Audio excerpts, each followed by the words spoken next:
Hi everyone, welcome back to my YouTube channel code convo. कैसे हैं आप सब? मैं हूं बिलाल। इस क्लास में हम देखने वाले हैं फंक्शन डिक्लेरेशन और फंक्शन एक्सप्रेशन। ठीक है, कि हम किस तरह से अपने जावास्क्रिप्ट के फंक्शन बना सकते हैं या क्रिएट कर सकते हैं। क्लास 18 है और इसमें हम फंक्शन की टाइप्स देखने वाले हैं।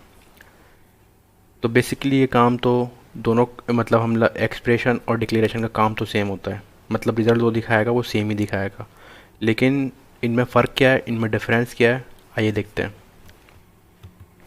सबसे पहले मैं देखता हूँ फंक्शन डिक्लेरेशन। मैं यहाँ पे एक हेडिंग डाल लेता हूँ बेसिक सी।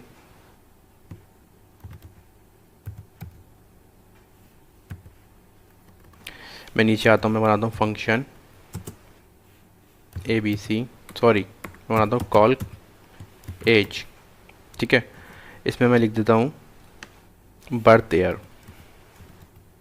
पता है ना बर्थ, ये पैरामीटर किस तरह से चलता है। पैरामीटर को मतलब हम किस तरह से वैल्यू दे देते हैं, और पैरामीटर एज अ वेरिएबल काम कर रहा होता है, जो कि हमारा सिर्फ इसी फंक्शन में एक्सिस होगा ये वेरिएबल।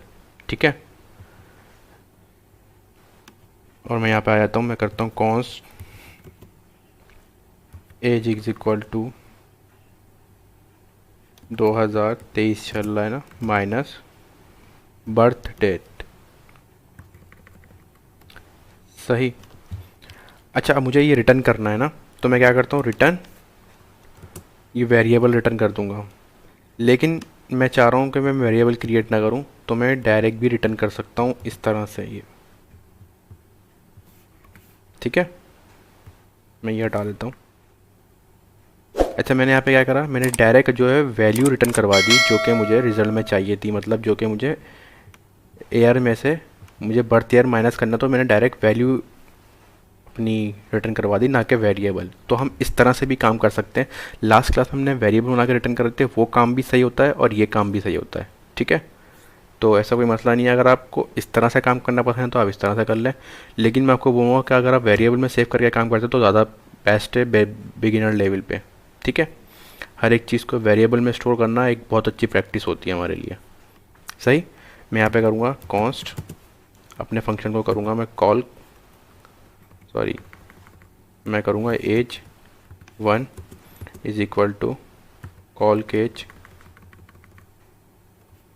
और यहाँ पे मैं कर दूँगा 1997।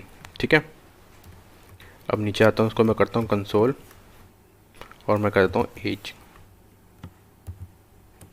और हम इसको जाएंगे गो लाइफ पे जाके चेक करेंगे। इसको भी मैं छोटा कर लेता हूँ।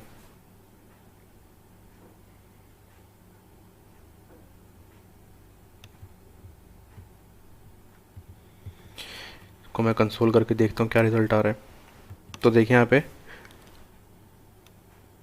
बिल्कुल सही रिज़ल्ट आ रहा है 26। ठीक है, इसने बिल्कुल सही काम किया जैसे हमने लास्ट क्लास में देखा था कि फंक्शन हम बनाते हैं, उसके अंदर पैरामीटर देते हैं और उसको वैल्यू को रिटर्न करते हैं। ठीक है, तो हमने यहाँ पे वही काम करा है। उसकी वैल्यू को रिटर्न करवाया हमने, फंक्शन की वैल्यू को जो हमें रिटर्न करवानी थी, और उसके बाद हमने आर्ग्यूमेंट दे दिया। ये होता है फंक्शन डिक्लेरेशन। और दूसरा होता है हमारे पास function expression. As a expression हम फंक्शन को बनाते हैं और उसको एज अ एक्सप्रेशन कहीं पे भी यूज़ कर सकते हैं हम। समझ आ रही है बात? फंक्शन डिक्लेरेशन क्या होती है, पूरा हम फंक्शन को डिक्लेयर करें एज अ फंक्शन के नाम से। लेकिन फंक्शन एक्सप्रेशन क्या होता है, एनोनिमस फंक्शन। जैसे मैं बनाऊंगा फंक्शन, उसके बाद मैं करूँगा बर्थ डेट, और इस तरह से बना दूंगा। इसमें मैंने फंक्शन का नाम नहीं लिखा, लेकिन मैं क्या करूँगा, इसको वेरिएबल में सेव कर लूँगा कॉन्स्ट के। ठीक है, मैं करूँगा कॉल एज 2। ठीक है, यहाँ पे देखिएगा एक इम्पॉर्टेंट बात, यहाँ पे मैंने फंक्शन को वेरिएबल में सेव कर लिया, और इसमें वेरिएबल को मैं एज अ एक्सप्रेशन कहीं पे भी यूज़ कर सकता हूँ। ठीक है, और मैं इसको यहाँ पे एक हेडिंग डाल देता हूँ, फंक्शन एक्सप्रेशन। ठीक है, ताकि आपको कोड दूँ तो आपको सब चीज़ें क्लियर हो। यहाँ पे मैं काम सेम ही करूँगा, मैं रिटर्न करूँगा बर्थ ईयर, और यहाँ पे मैं रिटर्न करवा लूँगा ये सब चीज़ें। मैं इसको कर दूंगा 2 और इसको भी कर दूंगा 2। अच्छा, इसकी वैल्यू मैं चेंज कर देता हूँ ताकि अगर अलग वैल्यू आए तो आपको, ठीक है जी। तो यहाँ पे मैंने क्या करा, काम मेरा सेम ही हो रहा है, रिज़ल्ट मेरा सेम ही आ रहा है, लेकिन इसमें फ़र्क क्या है? फ़र्क ये है कि ये हमारा जो ये वाला फंक्शन है होस्टिंग हो जाता है।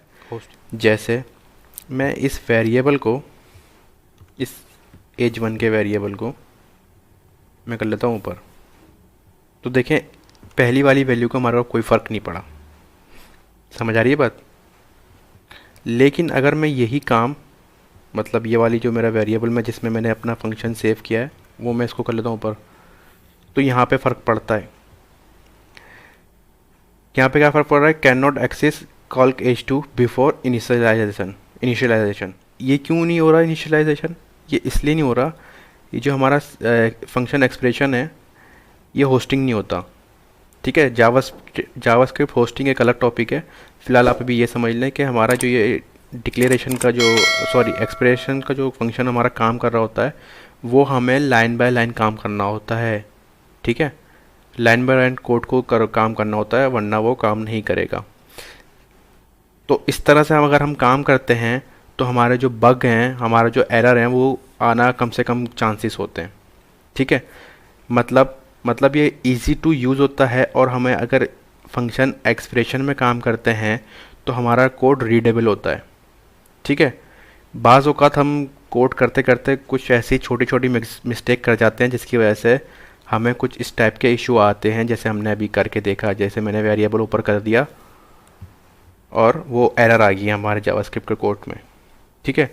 तो इस तरह के एरर से बचने के लिए हम अगर फंक्शन एक्सप्रेशन में काम करें तो हमारे लिए अच्छी प्रैक्टिस होती है। मैं प्रीफर करता हूँ बेसिकली, मुझे जो पसंद है फंक्शन एक्सप्रेशन में काम करना इसलिए पसंद है कि ये स्ट्रिक्ट मोड पर काम कर रहा होता है, ठीक है।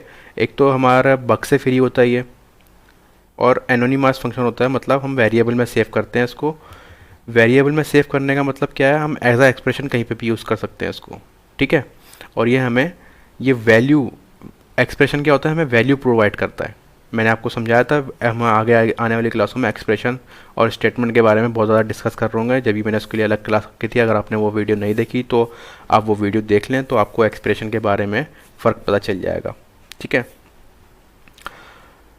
फंक्शन डिक्लेरेशन भी सही है। अगर आपको लगता है कि फ़ंक्शन डिक्लेरेशन हमें यूज़ करना चाहिए तो ऐसा कोई मसला नहीं है, आप फंक्शन डिक्लेरेशन यूज़ करें या फंक्शन एक्सप्रेशन यूज़ करें, कोई ऐसा मसला नहीं है, काम सेम ही होता है। लेकिन अगर आप बिगिनर लेवल पर हैं तो मैं आपको ये प्रेफर करूँगा कि आप अभी फ़िलहाल फंक्शन डिक्लेरेशन पर अपना हाथ सीधा करें, आप अपने हाथ साफ़ करें, या फिर अपने कोडिंग का जो एक ट्रिक्स हैं आप वो सीखें, फंक्शन के बारे में डिटेल में देखें कि किस तरह से काम करता है एक फ़ंक्शन। हम आगे आने वाली क्लासों में देखेंगे और डीप में इसको। पहले आप अपने एक चीज़ को बेहतर कर लेंगे तो आप फिर उसको फंक्शन एक्सप्रेशन पे मूव करें, ठीक है। फंक्शन एक्सप्रेशन बहुत हमारा मतलब यूज़फुल होता है कोड करने में, इजी टू, मतलब एक बग फ्री कोड होता है, और हमारा यूजेबल कोड होता है, और रीडेबल कोड होता है हमारा, ठीक है। तो आज की क्लास का हमारा टॉपिक यही था, फंक्शन एक्सप्रेशन और फंक्शन डिक्लेरेशन। और फंक्शन एक्सप्रेशन को हम एनोनिमस फंक्शन भी देते हैं, क्योंकि इसका इस फंक्शन का कोई नाम नहीं होता, इसको हम एज अ वेरिएबल में सेव कर रहे होते हैं, ठीक है। मिलते हैं नेक्स्ट क्लास में नेक्स्ट फंक्शन के टॉपिक के साथ। जब तक के लिए अपना बहुत सारा ख्याल रखिएगा। अल्लाह हाफिज़।